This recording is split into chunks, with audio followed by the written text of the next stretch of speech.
Davy Crockett made his name as a frontiersman and expert marksman in Tennessee, where his legendary hunting skills and charismatic personality earned him the nickname King of the Wild Frontier.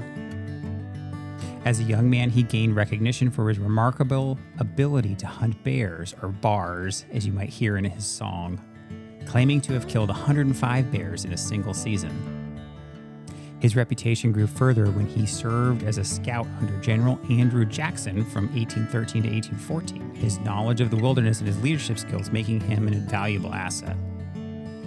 Now, this popularity led to a successful political career in Tennessee, where he served 3 terms in the U.S. House of Representatives, and Crockett became known for his colorful personality and his eventual opposition to President Jackson's Indian Removal Act, which we'll talk some more details about that. A stance that showed his independent thinking, but ultimately contributed to his political demise. Now, Crockett became a folk hero through his storytelling abilities and larger-than-life persona. He embraced his public image, but eventually left Tennessee from the very location that Jen and I visited, and the location that we're going to talk about today.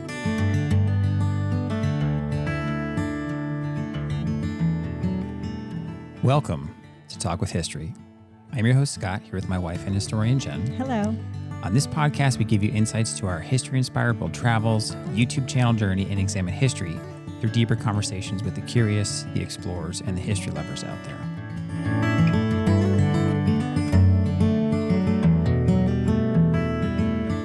Now, Jen, before we get kicked off, it's been a couple weeks since we've technically recorded, because we try to record in batches. So I have a couple shout-outs, because we got another podcast supporter who's supporting us through the historyroadtrip.com. Very cool. So the history, if you don't know, the History Road Trip is our newsletter where we kind of go, I try to go deeper into kind of our history adventures. I give some links and Google Map, kind of resources and stuff like that to kind of help you, give you a resource if you ever wanted to go visit the locations that we visit. And through there, if you want to support the podcast, you want to support us and what we do and all the history stuff and us sharing this, you can become a member over there. And there is some occasional exclusive content. But we had Calvin Gifford. He signed up to support us at thehistoryroadtrip.com. And, thank you, Calvin. He comments on a lot of our videos. I think he might even be a YouTube channel member where you can get early access to our videos. So I just wanted to thank Calvin for that, because he's been a huge supporter of the show. He found us the newsletter over at thehistoryroadtrip.com, and I'll flash there's a link in the show notes, or I'll flash it up on the screen. And again, if you want to go over there, we try to kind of put out some occasional newsletter stuff. We are, kind of little spoiler alert, we are working on a documentary. So we've started one, and I'm going to try to put out kind of my journey in doing kind of a first documentary over there, a little bit of behind the scenes type stuff. So if you're interested in that, I got my first little behind the scenes, just me speaking my mind after our first day of kind of testing, filming, stuff like that. So check us out. But thank you, Calvin, so much for supporting the podcast. Thank you so much for supporting the show. If you want to just leave like a one-off tip for us, you can go to talkwithhistory.com and find that support link. If you want some more resources, some occasional exclusive content, you can find us over at thehistoryroadtrip.com, and you can find all the links in the show notes. We're very appreciative. All this goes right back into the channel.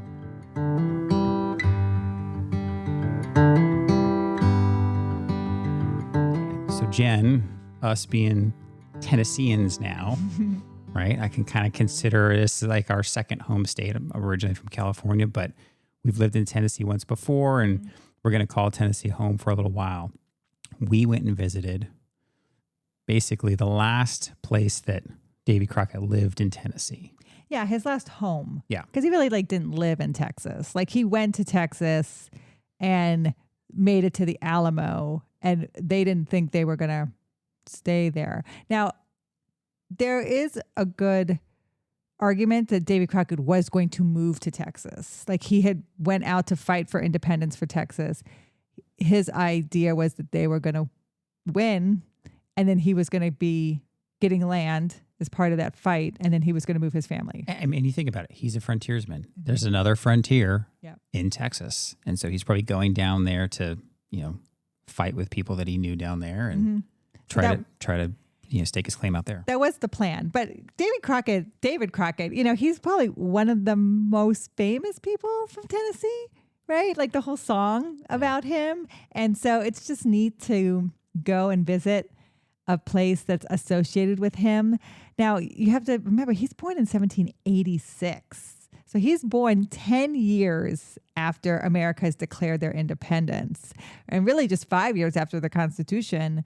We're in 1781 after they won Yorktown. Not even, like they're in the midst of writing constitutions and everything. So he's born at that time, and he's born in Tennessee, but they quickly moved to Pennsylvania. His father has many children, and his father just keeps getting in debt and in debt. And what they did at the time is you could indenture your children out to work off your debt. And that's what happened to David Crockett. He was indentured out. The people who had them work for them were very nice to him, but he was just sick and tired of doing it. Now, was he born in Tennessee? He was born in Franklin, which was the state of Franklin at the time. So, which is now actual Franklin, Tennessee? Yeah, which is Franklin, Tennessee. And if you're not familiar with the Nashville area, so Franklin is just south of Nashville. Franklin's kind of like the bougie part of Nashville. I mean, now, right? Like that's where there's movie stars and country music stars, right? I think Justin Timberlake might have a home out there, but that's interesting. Yeah. So that's where he learns to live off the land, because as an indentured servant, basically he's fending for himself as he's working someone else's land. So that's where he learns to hunt, make his own clothing, and shoot, all those things, camp. And so that's where he learns his self-survival, self-preservation. And he basically just walks off at 16 years old. He's like, I'm not doing this anymore for my dad. I'm good. I'm done. So he started when he was like 10, did it for a few years. And then he was like in 16, he was like, yeah, I know enough. I'm going to go kill some bears and do my own thing. So I know. So he does get moved into Tennessee, and he gets associated with the War of 1812, and he helps Andrew Jackson, War of 1812. He goes down to New Orleans, and he does show people how to scout. He does show people how to hunt. He is very good at living off the land. So he grows into infamy, and he's a very good storyteller. He likes to hunt bears. He likes to hunt any kind of wild animal at the time. And he's wearing the coonskin hat. He's wearing the buckskins like a Native American. And so he becomes synonymous with that persona. But he's elected to government in 1821, representing Tennessee. So you think about it too. I mean, he's not even 40 yet, right? So he's been doing his frontiersman Tennessee thing for 30 plus years, 35, 36 years. He's born in 1786. Yep. And so he's been around, and you think about the time. This is what I love about him, and the fact that multiple things say that he was the storyteller. Mm-hmm. That goes a long way at that time, because not everybody's reading, not everybody's literate necessarily, right? That's just, there was no, like newspapers weren't all over the place, just because it's early America, right? It's largely frontier out there. So who's going to get well known? Somebody who's good at what he does, and somebody who's a great storyteller. Great storyteller who is touching a lot of people in a wartime situation. So he's kind of like helping lead War of 1812. And so all these people go back home and said, let me tell you about this guy who helped us, who wore these skins, these buckskins, and he was killing bears, and he told stories about domesticating bears, and people just like, what? And he would wear a coonskin hat, like he would skin a raccoon and wear the hat with the tail on the back. He's married first to Polly in 1806, and she dies in 1815. And this is before he moves to the Rutherford cabin that we visited. And he has 3 children with her. And then he marries a widow, Elizabeth, and she has 2 children of her own. And then they have 3 children together. So Davy Crockett has 6 children of his own, but 8 total with Elizabeth's children. So those are the 8 children who are at the Rutherford cabin. When we go to the cabin, and I talk about, it's 4 rooms, but the parents are downstairs on a main room because they're not climbing the stairs up and down all day. And the 8 kids are figuring out how to be in one room upstairs. Yeah. And now Rutherford, Tennessee isn't really it's actually closer to Memphis than it is to Nashville. So it's kind of not quite due north, kind of northeast of where we are in Memphis. So it's a little bit further west from Nashville. So he kind of kept moving west, which again kind of makes sense for the time, kind of keep going out on the frontier. And that's the direction to go. Yeah, he was very much keep settling, keep getting more land. Yes, it's considered Northwest Tennessee if you're looking at Tennessee, but for us, it's east because we're the farthest west you can go in Memphis. So it's east and north for us. And it wasn't a hard trip. It was very easy, but there's nothing really out there unless you're going to go see it's the replica of Davy Crockett's last home.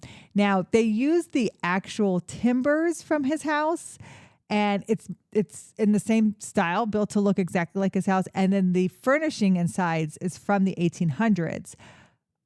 Some of it is from Davy Crockett, but it's been donated. It may not have been original to the cabin. It's kind of wild because, so let me set the scene here, and I'll put B-roll. If you're watching the video, I'll put some video footage of our visit there. And the video, of course, will be linked in the show notes if you're listening and you want to watch the video. But we find this location. It took us a little bit to find it because it's kind of off the beaten path, right? Had to, showed up. We didn't know if it was open or not. Then there's a sign on the door like, call the county courthouse. So we called the county courthouse, and some guy just drives up in his truck and opens it up for us. And then he basically just kind of lets us go in. There's a little donation box and a guest kind of signature book. And you just get to walk around with whatever. So there's stuff from the 1800s. Like if you'd have wanted to, I could have sat down on the bed. I could have, we went upstairs and there's the whole kind of loom thing and that they use to weave. And there's all that. It's just sitting right there. It's not behind protective cases. It was kind of wild. And the guy just left. And he just left. We didn't even realize left it. The door open. He left the door open. So we just kind of closed it behind us. And, but it was really cool. It was really cool. And so he's there from 1822 till the fall of 1835. And like you said, he serves 3 terms in Congress, but it's in 1834 that he is voted out of Congress because he comes against Andrew Jackson in the Indian Removal Act. He doesn't think, he opposes that policy. He doesn't think it's right to make the American Indians leave their land. And even though Crockett was an enslaver, he doesn't believe in treating people less than just based on their nationality. So what was interesting is he gets so upset that his home state has kind of turned their back on him that when he hears that Texas is fighting for independence, he's like, I'm going to go. So in the fall of 1835, he goes to the Alamo, and he's there in 1836 when, of course, the Alamo is taken by Santa Anna and he's killed. And there's controversy around what happened at the end of Davy Crockett's life. And what's hard about this is there's primary sources for both. There's primary sources of people who were a part of Santa Anna's group and were a part of the people that they didn't kill that were at the Alamo, some of the servants, that said they found Crockett in a room after killing 16 other men with his knife in another man, hadn't been killed. So he died fighting. Then there was a journal that was found right at the time when that Disney movie came out with Fess Parker in 1955. They found this journal, and the journal said that some people surrendered, and Davy Crockett was one of the surrenderers, and then they were all executed. People claim that that wasn't true because it was part of propaganda with the movie coming out. But then recently the papers have been tested and they do date back to 1830. Oh, really? So what's hard is Santa Anna says himself that nobody surrendered. So you get Santa Anna's testimony that he said no one surrendered. They take all the bodies of the men and pile them up and put wood on them and burn them all. And then I think it's 2 years later, someone comes with a coffin and gets the ashes and buries the coffin in a peach orchard close by. Now, there's a coffin at the Alamo that they claim is that coffin and has the ashes inside, but in reality, that coffin was buried and no one knows exactly where it is.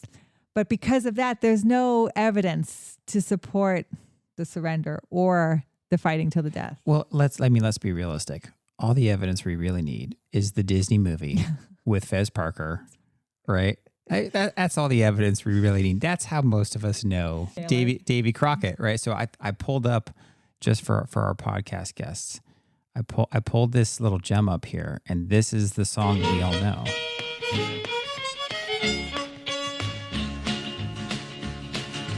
Born on a mountaintop in Tennessee, greenest state in the land of the free.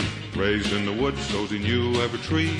Killed him a bar when he was only 3. Davy Crockett, king of the wild. So that is the Davy Crockett song. I mean, and I remember that as a kid. And I barely remember watching this show, but I knew the song because, that was kind of like another way to kind of keep that legend going, which was Disney, and Disney did that with a lot of kind of, American stories and stuff like that.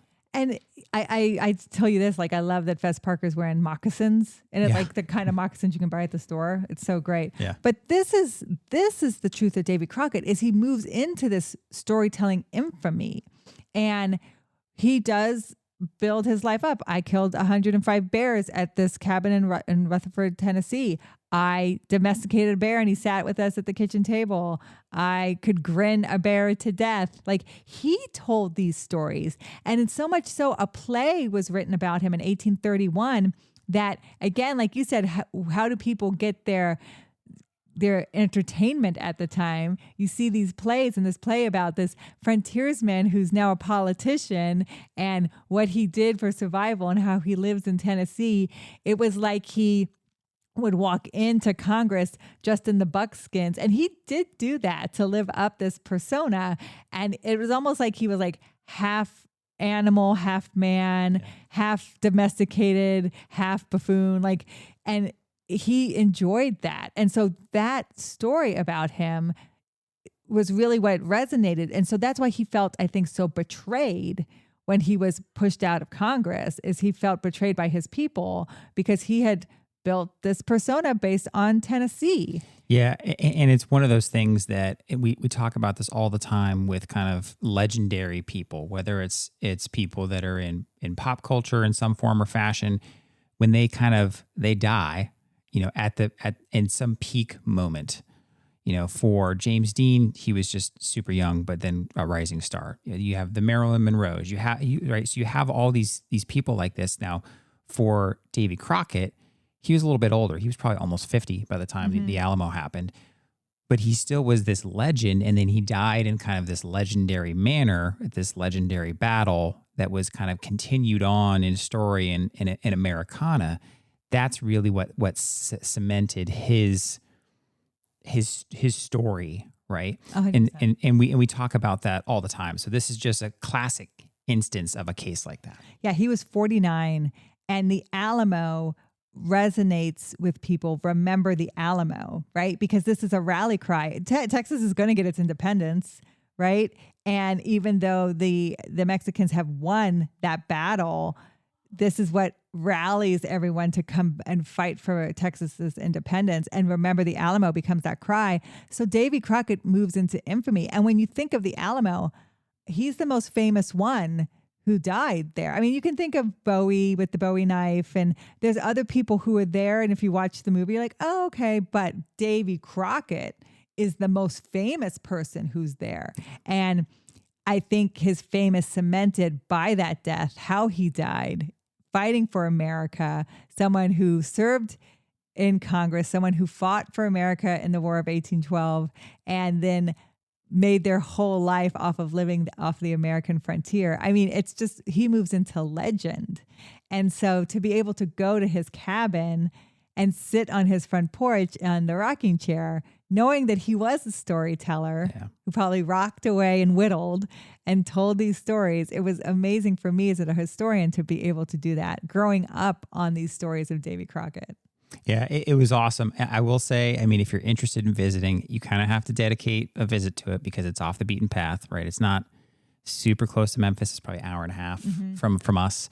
But if you want to make the effort up there, it's kind of neat.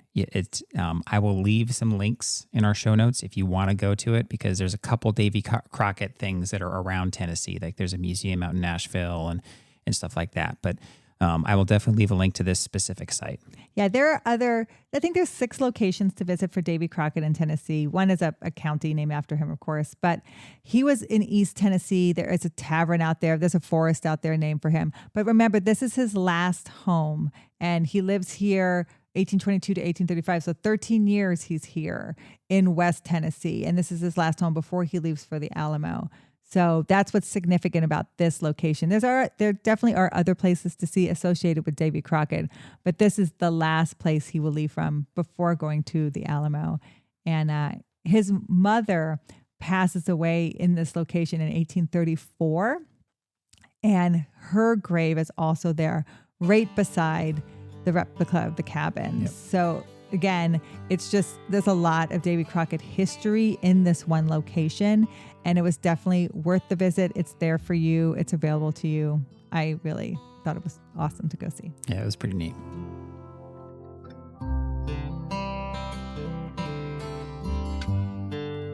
The life and legend of Davy Crockett reached its dramatic climax at the Battle of the Alamo in 1836. Drawn by the promise of a new frontier and the struggle for Texas independence, Crockett's arrival at the Alamo transformed him from a frontier politician into an immortal American hero. In February of 36, Crockett joined fewer than 200 defenders at the Alamo mission in San Antonio, despite facing overwhelming odds against Mexican General Santa Anna's army of thousands. Crockett and his fellow defenders held their ground. According to eyewitness accounts, Crockett's spirit never wavered during the 13-day siege, as he kept morale high with his humor and music, often playing the fiddle for the troops. On March 6th, the Alamo fell to Mexican forces. While accounts of Crockett's final moments vary, the most enduring image is of him fighting to the very end using his rifle, Betsy, as a club when ammunition ran out. His death at the Alamo transformed Crockett from a popular frontier figure into an American legend, symbolizing courage, independence, and unwavering dedication to principles.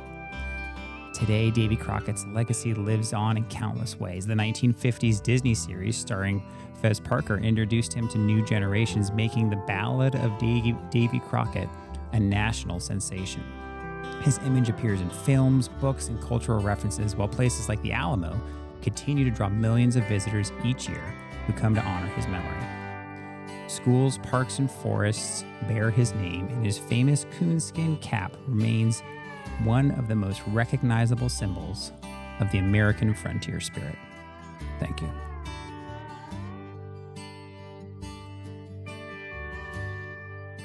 This has been a Walk with History production. Talk with History is created and hosted by me, Scott Benny. Episode researched by Jennifer Benny. Check out the show notes for links and references mentioned in this episode. Talk with History is supported by our fans at thehistoryroadtrip.com. Our eternal thanks go out to those providing funding to help keep us going. Thank you to Doug McLiberty, Larry Myers, Patrick Benny, Gail Cooper, Christy Coates, and Calvin Gifford. Make sure you hit that follow button in that podcast player, and we'll talk to you next time.